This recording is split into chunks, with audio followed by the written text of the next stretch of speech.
Well, obviously, I don't want to get involved with this thing, but forget it. The show named Thundercats Roar has got to be one of the worst Cartoon Network shows ever made. So, let me tell you guys why it's bad. 1. Horrendous grasp of the source material. The real issue is that it's far from being an actual Thundercats show. It instead feels more like a fan-made YouTube parody that was somehow picked up by Cartoon Network due to its massive popularity. Keep in mind that this happened with Annoying Orange. It doesn't have any charm, heart, or anything that made both the original and the short-lived 2011 revival great at all. The generic thin-line animation style, or rather, bean mouth style, is used for the characters, which looks way too simplistic and ends up failing miserably but yet typically altering the body proportions drastically. This style usually never works for cartoons with anime-esque looking designs or better yet, action cartoons in general. Not only that, but the designs even try so hard to look cute. The announcement trailer depicted Lion-O making the smile face, but as said before, it just fails. The tone also is very off-place, being way too light-hearted and comedic. And the thing is, the originals had a dark tone, possibly more than Teen Titans, 2003, the Powerpuff Girls, 1998, and Ben 10, 2005, combined, though to be fair, it had light-hearted moments. So any chance of making an action comedy of Thundercats would be a very rancid idea, to begin with. Even the Matt sketch Thunderlolcats and the Robot Chicken sketches of Thundercats, both which are from, intentional, parody shows, did the comedy better, while this show did not. You know you've failed big time when parody versions of Thundercats can do comedy better than the actual comedic spin-off of Thundercats.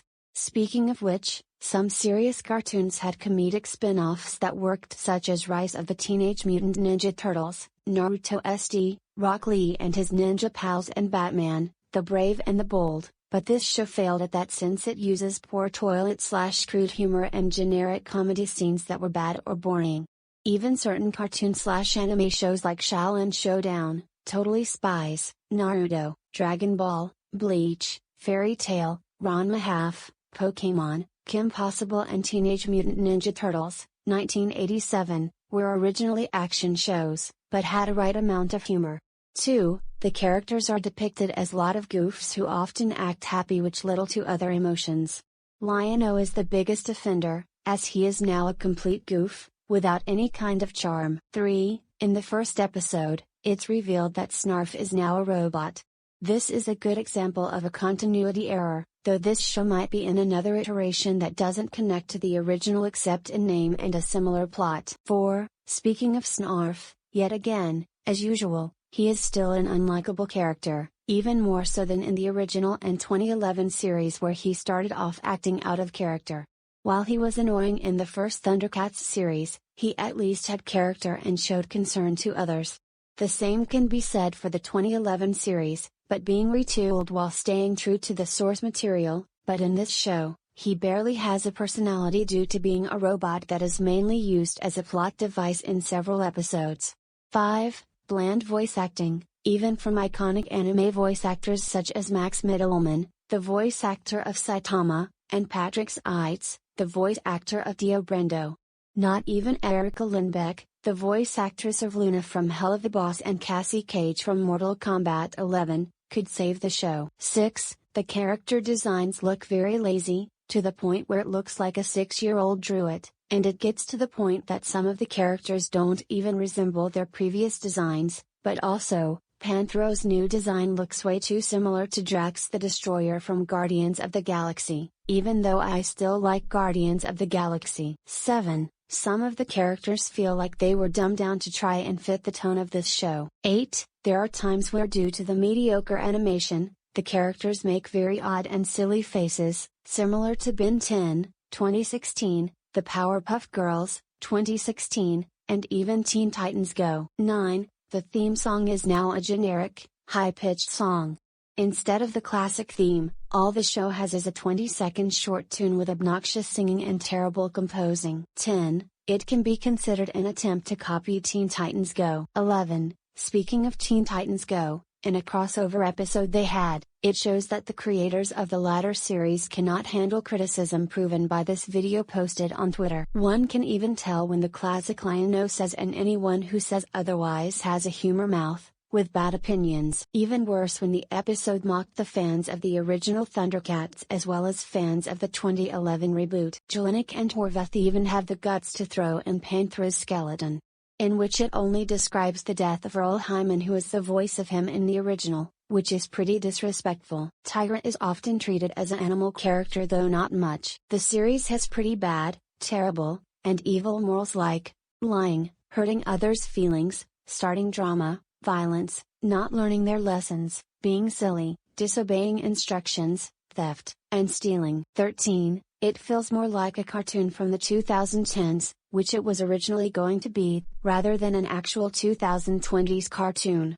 It tries too hard to appeal to children today because of its outdated humor. 14. Lion-O looks way too young for a leader. 15. False advertising. The Thundercats are shown riding on a giant Snarf while he's trying to eat a mummy in this poster attached to the Warner Brothers Studios mural, but in the show itself, none of them are riding on him because Snarf is too small. 16. The color palette looks worse, and horrendous for the most part. 17. Disappointing ending. In Mandor Saves Christmas, the Thundercats got arrested and went on the naughty list for doing bad stuff in that episode. Then again, it was not intended to be the final episode since Scroon was the last episode produced. And lastly, 18, the characters don't even like to fight villains anymore, when in the episode Summer Fun Day they get tired of fighting villains, which rarely happened in the original two shows. Adding insult to injury, they barely fight villains already in the show, so that brings a question: how would they get tired of it if they barely ever do it? But on the other side, there are called redeeming qualities.